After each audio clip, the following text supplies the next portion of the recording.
marriage, now what? So I got Liz today. Liz, you're my wife, and we've been married for how many years? 16. Whoop, whoop. Did you really not know that? No, but... Our anniversary's next week. Oops, thanks. So what'd you get me? Nothing. Awesome. I'll package the same thing up for you. Awesome. So, we're trying to do this series about communication, and obviously our marriage has had lots of communication issues over the years, and now we're developing a little bit more, and communication comes in all sorts. It's like, hey, who's going to cook dinner? How are we going to punish? What are we doing about the finances? And then there's bigger subjects. There's kind of these real pivotal moments that will inevitably change the whole function of the family. And it's not as drastic if you don't cook, I don't cook, or we go get takeout. So right now we have a conversation on the table, and we're communicating through that conversation. So why don't you jump out and say how you feel about things? All right, so we have 4 kids. I've basically been having babies for more than a decade at this point. all my 20s, I was and into my 30s having babies, having little kids, having toddlers. So I'm ready to be done. I'm ready to be finished. I want to move on to the next stage, enjoy the 4 kids I have. We've been talking about the procedure for the endometrial ablation to make it permanent, so I cannot have kids anymore, get pregnant. And one of the main issues for me, besides the fact that I'm 37 and tired, and that I have 4 kids that I'm taking care of full time, besides all of that regular stuff, I have Crohn's disease, so I get very sick. The last 2 pregnancies were really, really bad. I was very, very, very sick. And, I don't want to go through that again because, again, I also have to take care of 4 kids when I am that sick, and to just be that sick for that period of time. And then, I have a newborn baby to take care of. And our youngest is 4. And the last 4 years, I have been sick a lot of it. And I don't parent the way I want to parent when I don't feel good, So we've discussed all these things, but you still want more kids. Right. So, basically we have 2 sides of this conversation, and you've brought this to my attention of kind of, what's going on in your life, what you want to accomplish in life. Like you said, you want to start focusing more on the kids that we have. They're coming into teen years, there's going to be some changes, and we're already seeing a lot of that. And so, for you, it's, I have to put this aside to step into this next phase. And, like the question was in the beginning of me having to, get a vasectomy, and I just didn't want to. I'm like, ugh. And it's kind of, because I do want more kids. So on my side of the story is I love kids. I want more of them. But I wasn't ready to have this procedure because then basically my beliefs don't line up with that. Not my beliefs of, I'm just saying because of the desire for me to want to have kids, I just didn't want to stop not having kids. Right. So now we have communication. You're thinking one thing, I'm thinking another thing. And so over time, now you can get a procedure, and it will help you in other ways also. Yeah, I didn't know it when I was trying to get you to have, or talking to you about getting a vasectomy. I didn't know about this procedure. My main thought was, I don't want to be on birth control for the rest of my life, which is what I have to do right now. And, that's hormones and all kind of stuff that I'm just ready to be done with that kind of stuff. And I don't need to stay on birth control. We can make it permanent, to where it's not like wrecking my body. So that's why I initially wanted you to do it. But then a friend of ours told us that there's a real easy in-out procedure that I could do. And it like you said, it will help me in other ways. So, and I think that kind of helped me also. It's kind of like, I understand what you want. I don't know that I could, in my own feelings, give you what you wanted, not to, for me to go get the vasectomy, because then it's kind of like I'm going against my coreness of, Yeah. I don't know. I'm not going through the same frustrations that you are either. Obviously, you're doing 99% of all the work. I mean, the mothering and the staying up at night. You're doing all of this, and so for me, I understand and have compassion and understanding for what you're going through and what you provide, and even through the pregnancy and all of that. And so I can agree with you that this is good for you.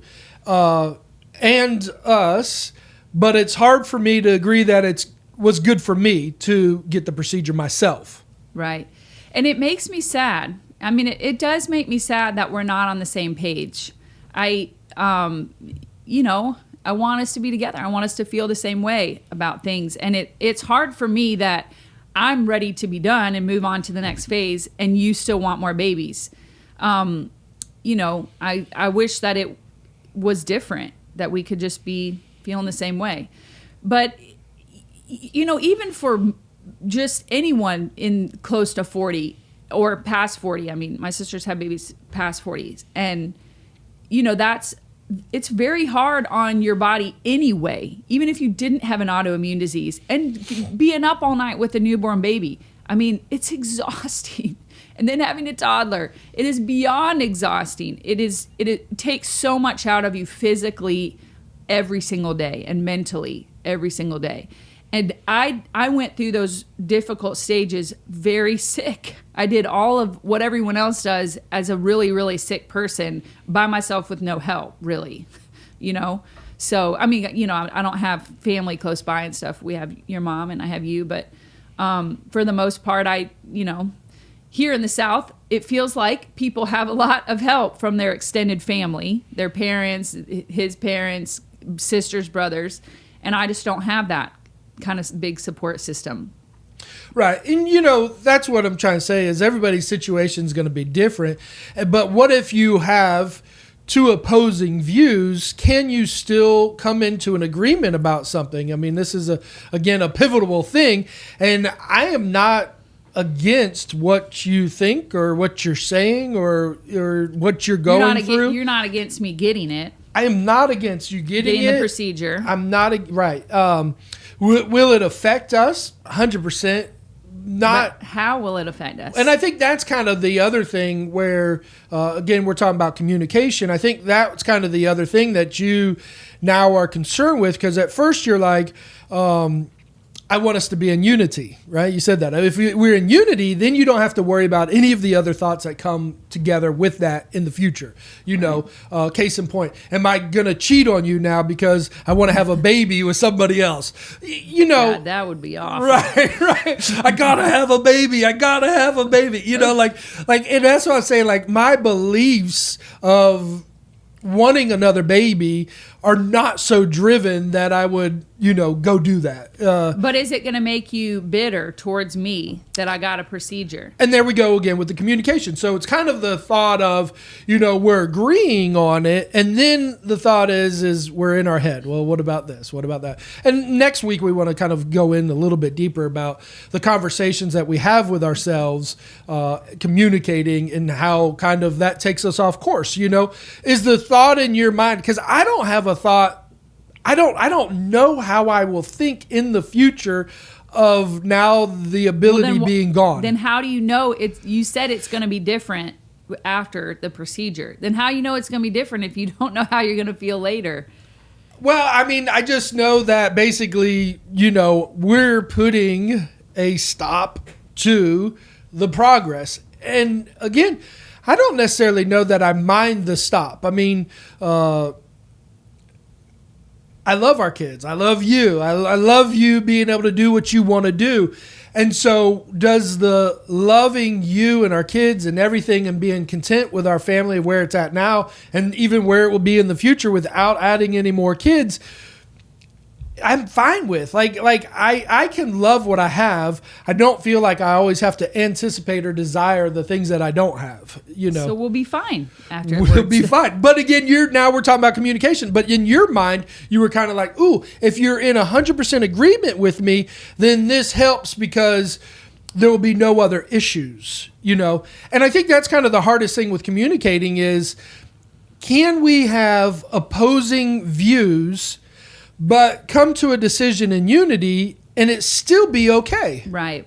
You know, because if I demand that you have to have my view on everything, then really how's that affect you? You know? And it is give and take both ways. So this has been many conversations between us. Many conversations, because I've been ready for this for a long time. Oh, yeah. For a long time. She's been dropping hints for a while. And you would get mad. At one point you were like just mad because I kept bringing it up. I mean, I don't think I brought it up like a crazy amount or anything. We'd be watching TV and a guy would come on the TV and you'd be like, I wonder if he's had a vasectomy. That is not true. And then we'd be in a commercial, the Geico, you know, he'd be like, I wonder if he's had a That's vasectomy. not even true. That's not even how it went. But anyways, I do remember a specific conversation where we sat down, talked about it together, and you said, could you just give me till, you know, this amount of time? Like, you just asked for like a few months before we do, like, we'll revisit it then. And I was like, okay, that's fine with me. You know, it wasn't a crazy long amount of time. So that, I think that was both of us kind of coming together, you know, even though we hadn't made a decision, but just to even, can you just wait on that procedure for a little bit? And I was fine with that, you know. But well, and at that time we were talking about me having the procedure. Right. Yeah. So then we found another way, which I think also was like a compromise and good for both of us, you know. But it just took a lot of talking about this subject over and over together, coming together.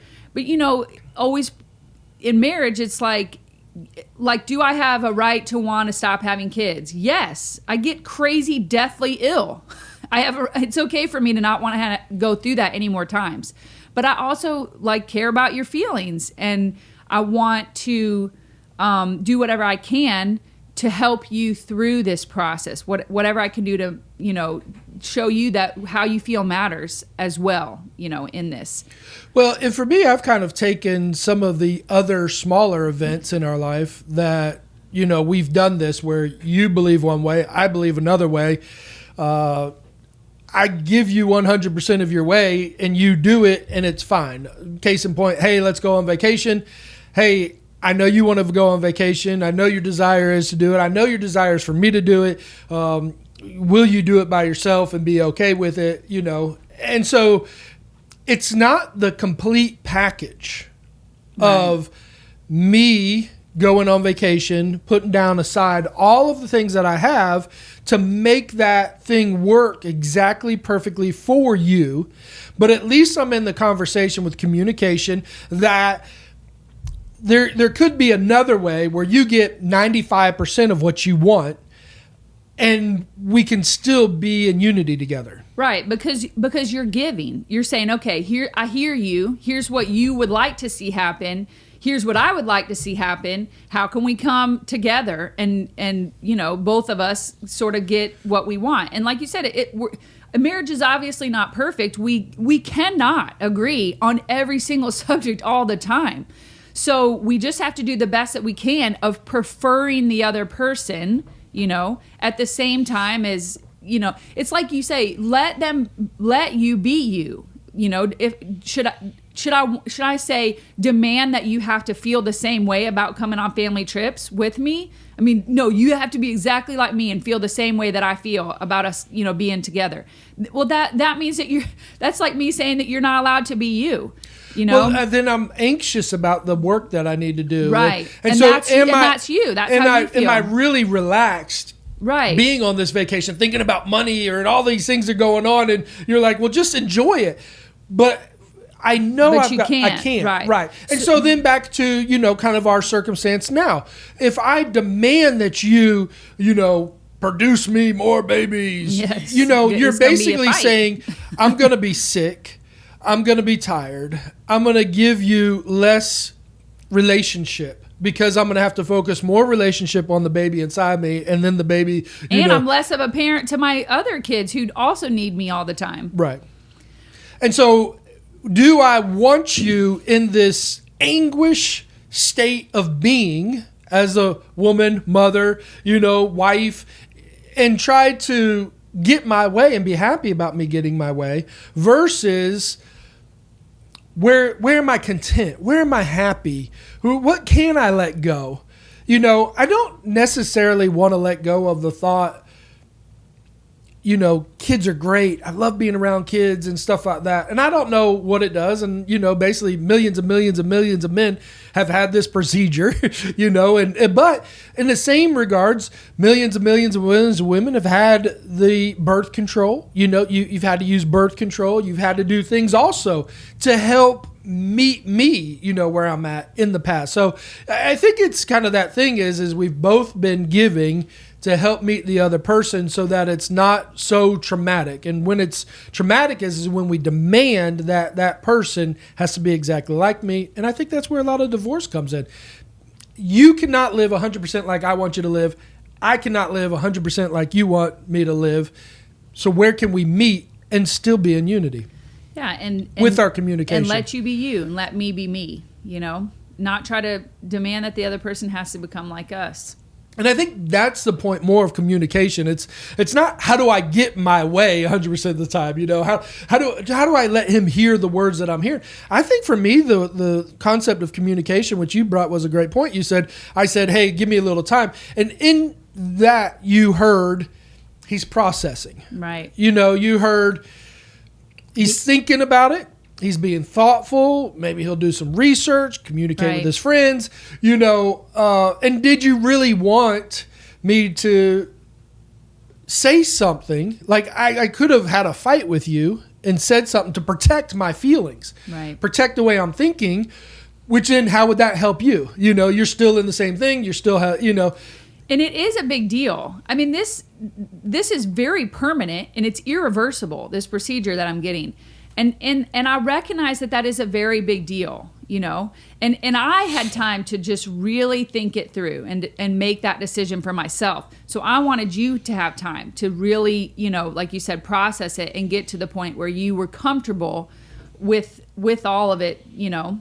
And I think too in marriage, sometimes there'll be an issue that's a really big deal for one person and maybe not a big deal for the other person.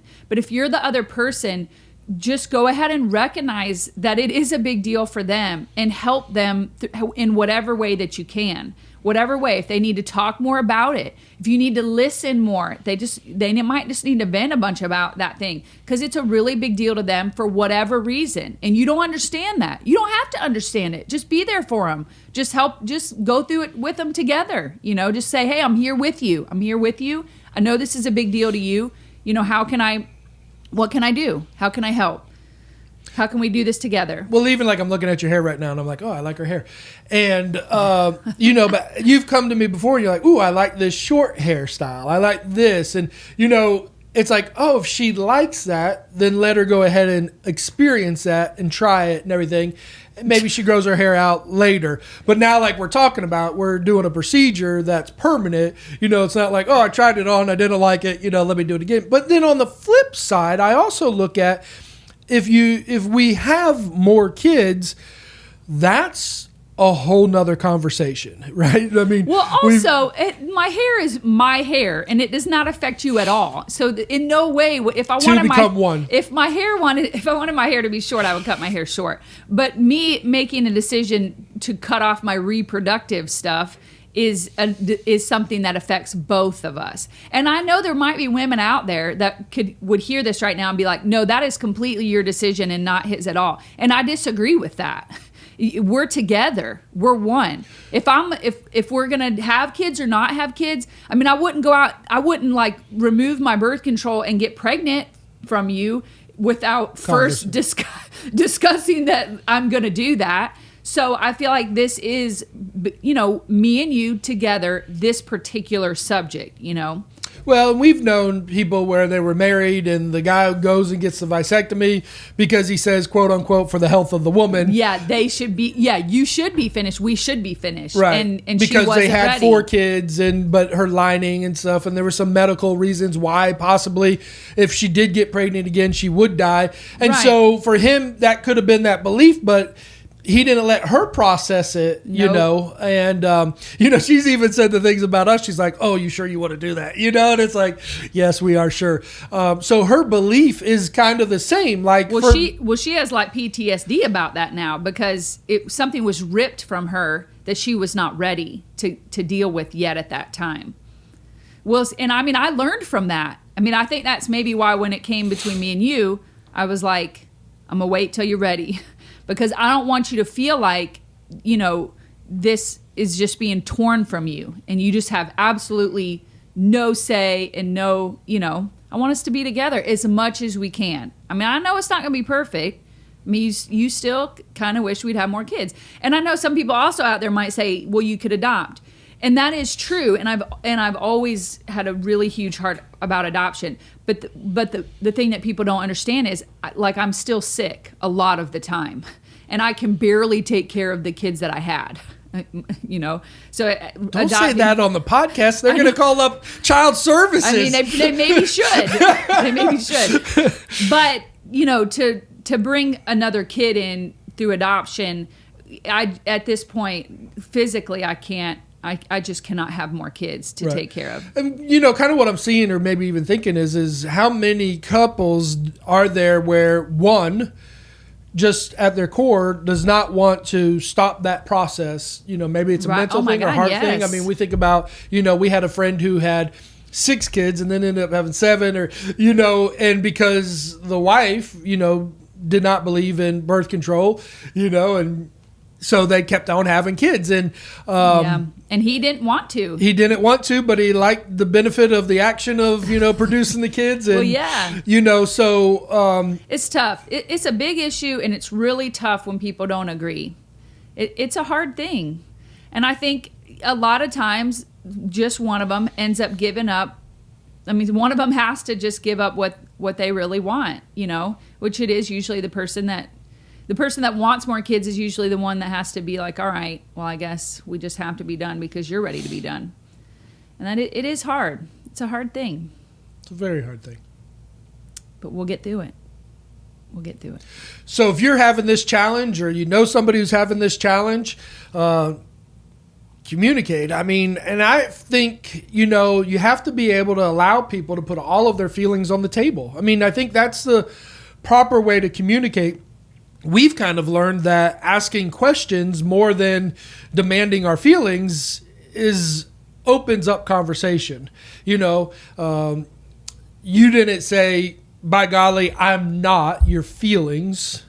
I'm not ever going to have a kid again, and we're not going to have sex until you go get the procedure. Like, you didn't put your feelings on the table and then have me have to, oh, okay, I'm going to go do it. You didn't force that on me. And so with communication, I think that's kind of the thing is, I would ask as many questions up front, honestly, before you give somebody your answer. Because to me, if I ask you question after question after question after month or week or day, and I start, getting this conversation of seeing where you're at, right, then I can slowly apply my thoughts based off where I know That's you good. Are. Yeah, understanding each other. Yes, like how can I understand where you are first before I dump out all of where I am? But I mean, both of those things are important. At some point you do need to understand all of the ways I feel. You just got to do it both to each other. Like, how can I understand you, and how can you understand me? If it's like dinner time, it's 5:00. It's like, all right, who's going to make dinner? Or if you ask the question, what are we going to do for dinner? Then you leave the conversation up to, well, I was thinking about making chicken. Great. Now I know I don't have to make chicken because you were planning on making chicken. But if you say, well, I don't have any ideas, what would you like, or what would you do, or then we both, I don't want to cook, and then I don't want to cook, and then it's like, well, what are we going to order? So I think when we present questions looking for answers, that's probably one of the best things for communication. Yeah. Is being willing to accept somebody's answer before demanding you present your beliefs and feelings. That's good. That's good. Until next time.